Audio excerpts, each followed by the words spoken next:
Hola a todos, somos estudiantes de Seguridad y Salud en el Trabajo, cuarto semestre, Universidad Minuto de Dios. El día de hoy les vamos a hablar sobre presupuestos de gastos operacionales y no operacionales e ingresos no operacionales. El grupo está conformado por Yamilet Zapata Garzón, Alison Dañán, Juliana Hernández y Adriana Gil. Gastos. Son egresos o salidas de dinero que una empresa debe pagar por un artículo o por un servicio para su normal funcionamiento. Se dividen en gastos operacionales y no operacionales. Los gastos operacionales se relacionan directamente con el desarrollo del objeto social, los desembolsos que realiza una empresa asociados directamente con la operación y las actividades secundarias.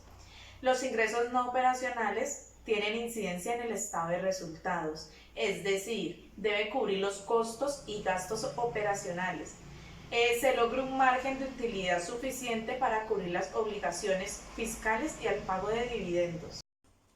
Gastos operacionales. Se clasifican en operacionales de administración y de ventas. Las operacionales de administración se consideran fijos porque su valor no varía con el nivel de venta. Las operacionales de venta tienen relación con todos los costos de las ventas, la distribución y la entrega y varían dependiendo del nivel de ventas. Para crear un presupuesto se tiene como base los datos de los años anteriores. Se analiza la tendencia, las partidas están organizadas por rubro o identificadores presupuestales. Deben ser flexibles primordialmente en los gastos generales de administración y de ventas. Bueno, en este caso hablaremos sobre la importancia del presupuesto de los gastos.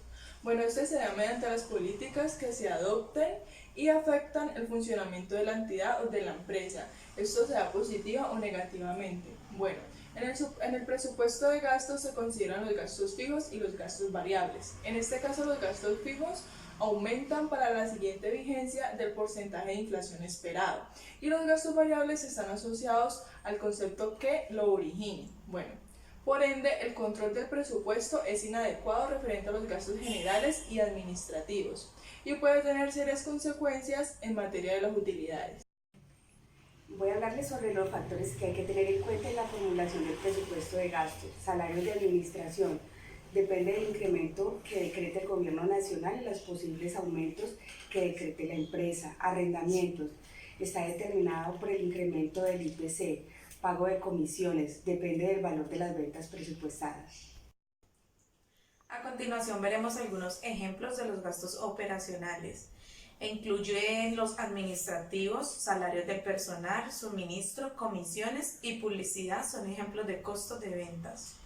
También tiene gastos operativos generales como alquileres y servicios públicos. Bueno, en este caso los gastos operacionales se encuentran cuatro tipos, que son administrativos, financieros, hundidos y de representación. Bueno, en este caso los administrativos son los sueldos y los servicios de la oficina. Los financieros son pagos de intereses y emisión de cheques. Los hundidos se realizan al comienzo de las operaciones y los de representación, en este caso, son gastos de viaje. Ejemplos de gastos no operacionales. Intereses del banco, costos inusuales o una cuota única, gastos necesarios para la reorganización de la compañía, un proceso de una demanda judicial, cargos por obsolescencia de equipos o cambio de divisas. A continuación vamos a aprender a hacer una tabla de amortización. Bueno, el caso. Pedro realiza un préstamo de 5 millones al Banco BBVA por 4 meses, con una tasa de interés del 1,5%. Bueno, a continuación vemos la tabla de amortización y miramos que en el periodo 0 a Pedro le entregan los 5 millones de préstamo. Bueno, a continuación vamos a hacer el periodo número 1. Este lo haremos con la fórmula del valor de la cuota. En este caso, simplemente vamos a reemplazar que primero colocamos el valor del préstamo, que son los 5 millones de pesos. Tenemos en cuenta que la I, eso es la tasa de intereses, entonces se coloca el 1,5% y la N significa el tiempo en el que Pedro va a pagar el préstamo. Entonces simplemente es reemplazar y esto nos da 1.297.000 pesos 224.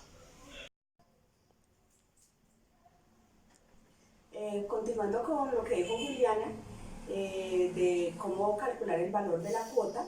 Esta nos sirve no solamente para el primer periodo, sino para los 4 periodos, es decir, para los 4 meses donde Pedro debe pagar el préstamo.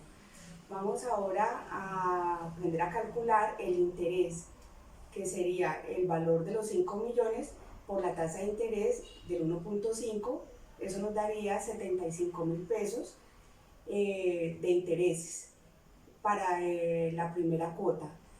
Abono a capital sería la cuota que acabamos de calcular, que es 1.297.224, menos la tasa de interés, que para la primera cuota son 75.000, nos daría 1.222.224. Y el saldo sería el saldo anterior, los 5 millones que se le desembolsaron a Pedro, menos 1.222.224, que es el abono a capital, y el nuevo saldo sería 3.777.776. De esta forma calculamos la segunda cuota. Como podemos mirar, los intereses a medida de que pasa el tiempo varían. La tercera cuota, la cuarta cuota, hasta cuando ya nos aparezca saldo cero.